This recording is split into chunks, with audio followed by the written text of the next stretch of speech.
Tired of juggling multiple platforms just to execute a simple trade? Today, we're diving into the seamless world of Tradingview and Bybit integration, showing you exactly how to execute trades directly from your favorite charting platform. First, make sure you have a Bybit account. If not, head over to Bybit and sign up.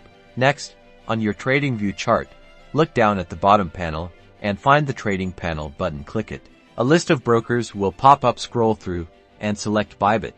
A Bybit login window will appear. Enter your API secret key and click Connect. Once connected, your Bybit account information will be displayed, confirming the successful link. Now for the fun part. Find the buy and sell buttons directly on your chart. These are your gateways to Bybit. Click either buy or sell. A new order panel will appear here. You can select your order type, limit, market, or conditional. Enter the quantity you want to trade and set your price if you're using a limit order.